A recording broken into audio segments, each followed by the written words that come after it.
نحمدہ ونصلی علی رسولہ الکریم اما بعد۔ تبلیغی جماعت کے بارے میں اکثر میرے پاس ویڈیوز آتی ہیں مفتی طارق مسعود صاحب کی اور طارق جمیل صاحب کی یا الیاس گھمن صاحب کی، بہت سارے علماء ہیں تبلیغی جماعت کے جو کہ اس کی فضیلت بڑی بیان کرتے ہیں۔ آج ایک عجیب و غریب فضیلت بیان کی ہے ہمارے نسیم صاحب ہیں نوئیڈا میں، انہوں نے یہ ویڈیو شیئر کی ہے اور اس میں مفتی طارق مسعود صاحب یہ کہتے ہیں عرب سے اگر اپنے بچے نہیں سنبھلتے تو طارق مسعود صاحب کیا کہہ رہے ہیں؟ کہاں بھیجتے ہیں؟ کہتے ہیں کہاں بھیجتے ہیں؟ وہاں بھیجتے ہیں جہاں تبلیغی جماعت کے لوگ ہوتے ہیں، تبلیغی جماعت میں بھیجتے ہیں۔ یہ ان کا دعویٰ ہے، جھوٹا دعویٰ ہے۔ معذرت کے ساتھ مفتی طارق مسعود صاحب، یہ آپ غالباً کچھ صدیوں پرانی بات کر رہے ہیں۔ آج کے دور میں جب کہ سعودی عرب کے علماء اور مشائخ یا عرب علماء نے خاص طور پر اس بات کا فتویٰ دیا ہے کہ یہ تبلیغی جماعت چونکہ صحیح العقیدہ تنظیم نہیں ہے، اس لیے ان سے تو بچا جائے، الا یہ کہ آپ یہ دعویٰ کر رہے ہیں کہ جناب عرب علماء کہاں بھیجتے ہیں؟ تبلیغ میں چلہ لگا کے آؤ، چلہ لگا کے آؤ، چلہ لگا کے آؤ، چلہ لگا کے آؤ۔ بھائی میرے، یہ تبلیغی جماعت کے چلے شیخ صالح الفوزان نے فرمایا ہے کہ یہ صوفیوں کی جماعت ہے، ہمارا اس سے کوئی تعلق نہیں ہے۔ اگر تبلیغ قرآن و سنت کی جائے گی تب ہم قرآن و سنت پر شیخ صالح الفوزان ہیں اور دیگر سعودی عرب کے جو علماء ہیں، بلکہ سعودی عرب میں تو پچھلے دنوں پورے سعودی عرب میں خطبے دیے گئے حکومت کی جانب سے، بچایا جائے لوگوں کو اس فکر سے جس فکر کو تبلیغی جماعت کی فکر کہا جاتا ہے۔ تو مفتی طارق مسعود صاحب بہرحال یہ بار بار اپنی نشریات، یہ پرانی نشریات ہوں گی ان کی، میں آپ کو لے کر چلتا ہوں شیخ عثمان الخمیس، عرب ہیں، عربی آپ کو آتی ہو تو سن لیجئے کیا کہہ رہے ہیں۔ وهي قضية انتشار البدع، ان کے اندر جہالت بہت پائی جاتی ہے، کچھ خیر بھی ہے، دعوتی جذبہ ان کا بہت اچھا ہے، لیکن صرف جذبے ہی سے کوئی کام کر لے تو یہ قابل قبول نہیں ہوتا کہ وہ صحیح کام کر رہا ہے۔ انهم لقلة العلم، قلت العلم، جہلا اکثر ہیں، بدعت کی نشر و اشاعت ہوتی ہے اور شرک و بدعات کا وہاں پر کوئی خیال نہیں رکھا جاتا۔ شرک بھی بعض مرتبہ تو قصے کہانیوں میں بیان کر دیے جاتے ہیں۔ وكثرة الجهل، وکثرت الجہل، جہالت کثیر ہے، بہت بڑی تعداد میں تبلیغی جماعت میں اکثر جہال موجود ہیں۔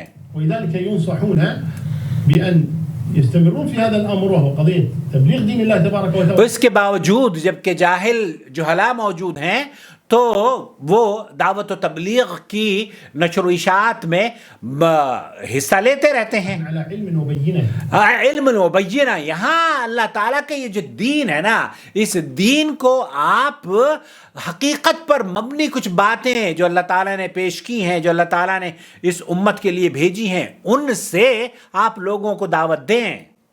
والنبي صلى الله عليه وسلم اللہ کے رسول صلی اللہ علیہ وسلم يقول بلغوا عني ولو آیا، اللہ کے رسول صلی اللہ علیہ وسلم کی صحیح حدیث ہے بلغوا عنی ولو آیا، آپ علیہ الصلوۃ والسلام نے فرمایا ہے کہ ایک آیت، ایک حدیث بھی تم تک میرے پہنچ جائے تو وہ آپ دوسروں تک پہنچاؤ، یہ بنیاد ہونی چاہیے نا۔ الا یہ کہ ہمارے ہاں تو کیا ہے، ہر علم غلم جو بھی ہے قبر کے پاس جا کے 2 شعر پڑھ دیے، قبر مبارک سے ہاتھ نبی کریم صلی اللہ علیہ وسلم کا نکل گیا۔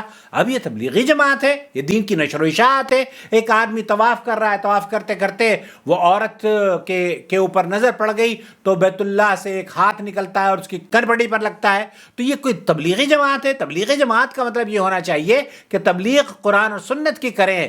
یہ اس طرح کے واقعات مولانا زکریا نے فضائل درود اور فضائل حج میں کثیر لکھے ہوئے ہیں، اس پر کوئی دھیان نہیں دیتا، بس یہ جنون کی کیفیت ہے، جیسے کہ شیخ عثمان الخمیس فرما رہے ہیں۔ لكن أيضا كل إناء بالذي فيه ينضح. اللہ اکبر، یہ عربی کی ایک مثال ہے، اور اس عربی کی مثال میں یہ کہا جاتا ہے کہ کل الہ بما فیہ ینضح، وہ جو برتن میں ہوتا ہے نا وہی نکلا کرتا ہے برتن سے، تو آپ کے برتن میں جو بھی ہے وہ آپ نکال کے لوگوں کو دے رہے ہیں۔ اگر آپ کے پاس قرآن اور سنت ہوگی برتن میں تو قرآن اور سنت نکل کر آئے گی، اور اگر جہالت ہوگی، قصے کہانیاں اور من گھڑت واقعات ہوں گے تو پھر من گھڑت واقعات ہی اچل کر سامنے آئیں گے۔ فالإنسان إذا لم يكن له علم ووقع في البدع وقع في الأخطاء المنهجية والعقدية لن يبلغ شيئا صحيحا. لن يبلغ شيئا صحیحا. تو آپ یہ کہنا آپ کا مفتی طارق مسعود صاحب، یہ میرے خیال سے آپ کو یہ تو غیر مناسب بات ہے نا. بہت ہی ادب اور احترام سے میں یہ عرض کر رہا ہوں کہ شیخ صالح الفوزان نے اور جو عرب کے علماء ہیں انہوں نے تو سعودی عرب میں پابندی ہے تبلیغ جماعت پر. اللہ یہ کہ آپ یہ کہہ رہے ہیں کہ یو کے بچے، ہم تو یہ سمجھتے ہیں کہ یو کے میں اگر وہاں یو کے کسی اہل حدیث کا تذکرہ کر رہے ہیں کہ یو کے میں اگر کوئی اہل حدیث ہوتا ہے اور اس کے بچے بگڑنے لگتے ہیں تو تبلیغی جماعت کے حوالے کر دیتے ہیں. تو وہ اہل حدیث ہی نہیں ہوگا، وہ بیچارہ وہ خود ہی گمراہ ہوگا. وہ تبلیغی جماعت کے نظریات سے اگر واقف ہوگا تو کوئی بھی شخص، اب تو تبلیغی جماعت کے اپنے لوگ بھی اس بات کو گوارا نہیں کرتے کہ ان کے بچے اس طرح کے قصے کہانیوں کو اپنے سینے میں بسا کر اور دوسروں میں عام کریں، بلکہ بلغوا عنی ولو آیا کے تحت اگر قرآن و سنت آپ نشر کرتے ہیں تو تبلیغی جماعت والوں کو بھی اب عقل آ گئی. مجھ جیسے آدمی کو، میں یہاں سعودی عرب میں تبلیغی جماعت کے 10 سال میں نے خدمت کری ہے، مجھے عقل آ گئی، میں نے اپنے بچوں کو بچایا. تو بہت سارے بچے ہیں ہمارے جاننے والے، ان کے گھروں میں پہلے وہ تبلیغی جماعت میں نکلتے تھے، لیکن جب یہ پتہ چلا کہ جناب ان کے اندر تو بدعقیدگی پائی جاتی ہے، ان کے اندر تو خرافات پائی جاتی ہے، وہ قصے کہانیاں ہیں الامان والحفیظ، قصے کہانیاں. مطلب آپ بتائیے نا کہ نبی کریم صلی اللہ علیہ وسلم کا قبر سے ہاتھ نکلنا اور وہ پھر کسی سے مصافحہ بھی کرنا ان کے بزرگ سے، تو یہ کہاں کی یہ کوئی حدیث ہے، کوئی سنت ہے؟ نہیں. اور مولانا یہ بھی لکھتے ہیں کہ جناب اس قصے کو، اب یہی قصہ فضائل درود میں لکھا ہے اور یہی قصہ فضائل حج میں بھی لکھا ہے. یہ نہیں کہ ایک مرتبہ صرف لکھ دیا ہو، بلکہ تاکید در تاکید بیان کی گئی ہے. تو یہ تبلیغی جماعت، بہرحال آپ کا نظریہ یہ ہو سکتا ہے کہ عرب کے علماء اور یہاں کے بچے تبلیغی جماعت میں اس لیے نکالے جاتے ہیں کہ ان کی اصلاح ہو. تبلیغی جماعت میں نکالنے کا جو رواج تھا وہ شاید آپ کے پاس پہنچا ہوگا، بلکہ حقیقت یہ ہے کہ تبلیغی جماعت پر یہاں پر پابندی عائد ہے. اور بھائی نسیم تو ہمارے یہ پوچھ رہے ہیں کہ کیا سعودی عرب کے علماء نے اپنا موقف چینج کر لیا ہے، کہ مفتی طارق مسعود صاحب یہ کہتے ہوئے نظر آ رہے ہیں کہ عرب کے بچے بھی تبلیغی جماعت میں جاتے ہیں اور وہ اپنی جب یہ صحیح ان کی تربیت کی ضرورت ہوتی ہے نا، جیسے وہ یو کے والا بیچارہ اہل حدیث، نام نہاد اہل حدیث، وہ اہل حدیث ہوتا تو پھر اس کو عقیدے کی پتہ ہوتی. ہمارے یہاں تو بہت سارے میرے خیال سے اہل حدیث بھی شاید ایسے ہوتے ہیں جن کو عقیدے کی پرواہ نہیں ہے. عقیدے کی تو اصلاح کے لیے آج کل تو تبلیغی جماعت والے خود عقیدے پر زیادہ زور دینا شروع کر دیا ہے. یہ بہت اچھی تبدیلی ہے. جب سے سعودی عرب نے پابندی لگائی ہے نا تبلیغی جماعت پر نکلنے پہ، تو تبلیغی جماعت کے اکثر لوگوں نے یہ سوچا کہ بھئی اس کی وجہ کیا ہو سکتی ہے. اور جب وہ وجہ غور کر رہے ہیں اور تقریریں دیکھ رہے ہیں شیخ معراج ربانی کی، شیخ توصیف الرحمن راشدی کی، اور اس ناچیز کے جو تبصرے ہیں یا تجزیے ہیں اس سے آ کر فائدہ حاصل کر رہے ہیں، تو لوگوں نے غور کرنا شروع کر دیا ہے. وہ تو اب رک گئے ہیں، تردد محسوس کر رہے ہیں کہ نہیں بھائی اب ہم اپنے بچوں کو اس تنظیم کے ساتھ نہیں جوڑیں گے جب تک کہ اس تنظیم کے اندر قرآن و حدیث کا بول بالا نہ ہو.